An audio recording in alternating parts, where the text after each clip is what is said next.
ለብዙ ጊዜያት እጅግ በከፍተኛ ሁኔታ ተባብሶ የነበረው የሲኖትራክ ተሽከርካሪ ዋጋ በዛሬው ዕለት ከ1 ሚሊዮን ብር በላይ ቀንሷል። ምን ያክል ቀንሷል? አሁንስ ምን ያክል እየተሸጠ ነው? ሙሉ ዝርዝር መረጃውን ይዘናል። ሰላም ጤና ይስጥልን። የተወደዳችሁና የተከበራችሁ የቻናላችን ተከታታዮች እንደምን አላችሁ? እንኳን ወደ ቻናላችን በሰላም መጣችሁ። በዛሬው ፕሮግራማችን የምንመለከተው እንግዲህ ከሰሞኑ የመኪና ዋጋ በሀገራችን ኢትዮጵያ በመዲናችን አዲስ አበባ ላይ እጅግ በሚገርም ሁኔታ ለውጦች እየታዩ ይገኛሉ።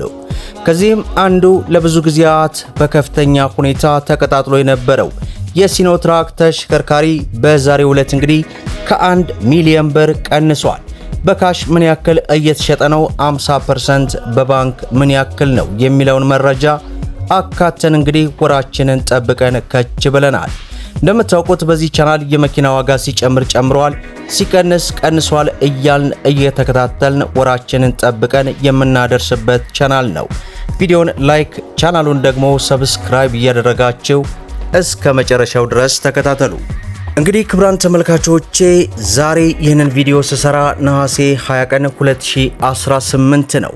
በተለይ በዚህ 3 ቀናት ውስጥ መንግስት የተሽከርካሪዎችን አዲስ ውሳኔ ከማስተላለፉ ጋር ተያይዞ ሁሉም በሚባል መልኩ ታርጋ የለጠፉም አዳዲስ ተሽከርካሪዎችም ዋጋቸው እጅግ በከፍተኛ ሁኔታ እየቀነሰ ይገኛል። ይህንን ቪዲዮ ስሰራላችሁ መቀነሱን ታሳቢ እንድታደርጉ እንጂ አሁንም ቢሆን እንግዲህ ግዙ የሚለውን ያን ያክል ሪከማንድ አላደርግም። ምክንያቱም ከዚህም በላይ ገና ይቀንሳል። እንደምታውቁት መንግስት በዚህ በ30 ቀናት ውስጥ የቆሙ ወይንም ጅቡቲ ላይ የቆሙ ተሽከርካሪዎችን ወደ ሀገር ውስጥ እንደሚገቡ ፍቃድ ከመስጠቱ ጋር ተያይዞ እንግዲህ 10 ምናምን ቀን አካባቢ ይቀረዋል። እየተከታተልን ወደ እናንተ የምናደርስ ይሆናል። እነሱ ሲገቡ ደግሞ ከዚህ በላይ እጅግ በከፍተኛ ሁኔታ መቀነሱ ምንም ጥርጥር የለውም። ዞሮ አሁን ላይ ሁሉም በሚባል ተሽከርካሪዎች ላይ ነው እንግዲህ የዋጋ መረጋጋት እየታየ ያለው። ከዚህም ውስጥ አንዱ እንግዲህ የሲኖትራክ ተሽከርካሪ ብዙዎቻችንን ሲያስገርምና ሲያነጋግር የነበረው ይህ ተሽከርካሪ ነው።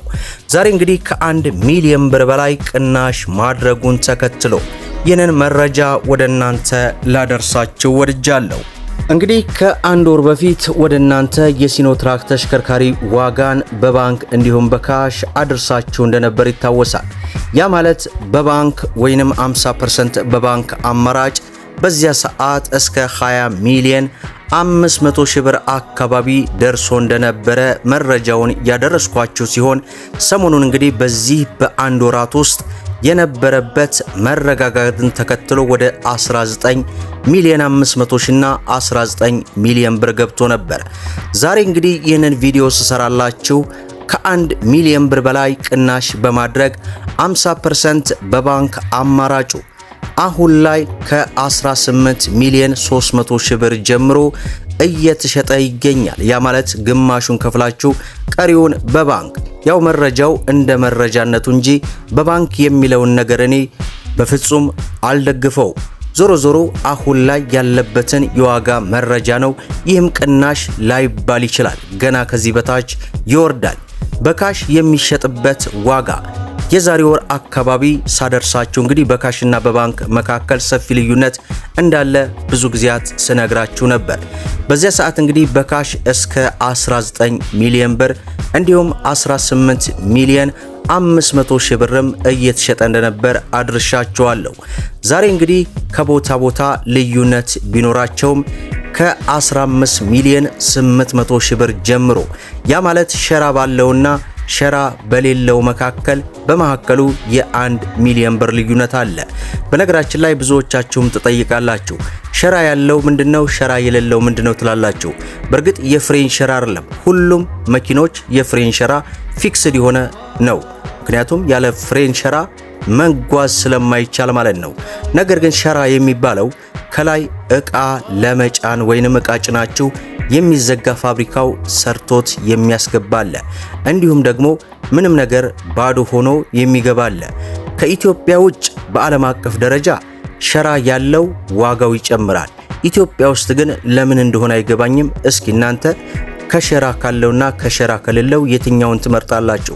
ሐሳብ አስተያየታችሁን ኮሜንት ላይ አስቀምጡ። ዞሮ ሸራ በሌለውና ሸራ ባለው መካከል ሸራ ያለው የ1 ሚሊዮን ብር ቅናሽ አለው በሀገራችን ኢትዮጵያ። ያ ማለት ሸራ ባለው ከ15 ሚሊዮን 800 ሺህ ብር ጀምሮ አንዳንድ ቦታ 16 ሚሊዮን 100 ሺህ የሚሉ አሉ። ዞሮ ፊክስድ የሆነ ዋጋ የለውም እንደምታውቁት ከዚያ ጀምሮ ነው። ነገር ግን ሸራ የሌለው ከ16 ሚሊዮን 900 ሺህ ብር ጀምሮ እንዲሁም ከ17 ሚሊዮን 200 ሺህ ብር ጀምሮ አሁን ላይ ዛሬ ነሐሴ 20 ቀን 2018 እየተሸጠ ወይንም እየተጠራ እንደሚገኝ ከቦታው ያገኘሁት መረጃ ያመላክታል ማለት ነው። ዞሮ መረጃ አይናቅም አይደነቅም።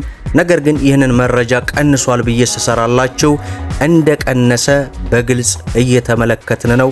ከዚህም በላይም መቀነሱ የማይወርድበት ጉዳይ አይኖርም። 100% ከዚህ በፊትም ብዙ ጊዜ ያስላችሁ ነበር። ምናልባት ብዙዎቻችሁ እንደው ቀነሰ ትላለ ምናምን ትላላችሁ። ባይቀንስ እንኳን ቀነሰ ብሎ ለህዝቡ ማሳወቅ ጫና ይፈጥራል። ምክንያቱም ነጋዴዎች የሚያባብሱትን ዋጋ እንዲጨቁን ያደርጋል። በነገራችን ላይ በዚህ 3 ወራት ውስጥ እኔ ይቀንሳል እያልኩ እያንዳንዱ ቪዲዮ በሁሉም ሶሻል ሚዲያ በሰራሁት ላይ ትልቅ ተጋርሎ ሳደርግ ነበር። ዞሮ አሁን ላይ ግን እንደምታዩት መንግስት ከወሰነ በኋላ ሙሉ በሙሉ የመኪና ገበያው ተቀያይሮና ወርዶ ያለበት ሁኔታ ነው። ታርጋ የለጠፉም እንግዲህ 20 ዓመት 25 ዓመት የቆዩ ተሽከርካሪዎች እስከ 4 ሚሊዮን እስከ 3 ሚሊዮን 500 ሺህ እስከ 4 ሚሊዮን ድረስ እየተጠሩ የነበረ ቢሆንም አሁን ላይ እነሱም ከ700 ሺህ ብር ያላነሰ ቅናሽ እያደረጉ ይገኛሉ። ከዚህም በላይ መቀነሳቸው የማይቀርበት ጉዳይ የለም። ምክንያቱም ይህ ጭማሪ ያለው ኢትዮጵያ ውስጥ ብቻ እንጂ ከኢትዮጵያ ውጭ የትኛውም አካባቢ የመኪና ገበያ አልጨመረም። ለምን ኢትዮጵያ ውስጥ ብቻ ይጨምራል የሚለው ሁላችንም ጥያቄ የሚፈጥርብን። እናንተስ ምን ሐሳብ አስተያየት አላችሁ? ኮሜንት ላይ ጻፉልኝ። እንዲሁም እንደወትሮው እዚህ ድረስ የቆያችሁ የቻናል ቤተሰቦች 2 ቁጥርን ኮሜንት ላይ ጻፉልኝ። ዛሬ እንግዲህ ብዙዎቻችሁ ጥያቄ የሆነውን የሲኖትራክ ተሽከርካሪ አሁናዊ ዋጋ መረጃን ነው ወደ እናንተ ይዤላችሁ የቀረብኩት። ሁላችሁም ቪዲዮን ላይክ ሼር እያደረጋችሁ ለበርካታ እህት ወንድሞች በተለይ ሲኖትራክ ለመግዛት ላሰቡ ሼር አድርጓቸው። ስለ መኪና ለማወቅና መኪናን በተመጣጣኝ ዋጋ ለመግዛት ሰብስክራይብ ማድረጋችሁም እንዲሁም ደግሞ በየዕለቱ የሚለቀው መረጃ እንዲደርሳችሁ የኖቲፊኬሽን ማብራታችሁን አትዘንጉ እያልኩኝ ለዛሬ ያስኩላችሁ መረጃ ይመስላል። እስከ ፍጻሜው ድረስ አብራችሁን ስለቆያችሁ ልባዊ ምስጋናችን እየሰጠን በሌላ ቪዲዮ እስከምንገናኝ ወሰላሙ አለይኩም ወራህመቱላሂ ወበረካቱሁ እንላለን።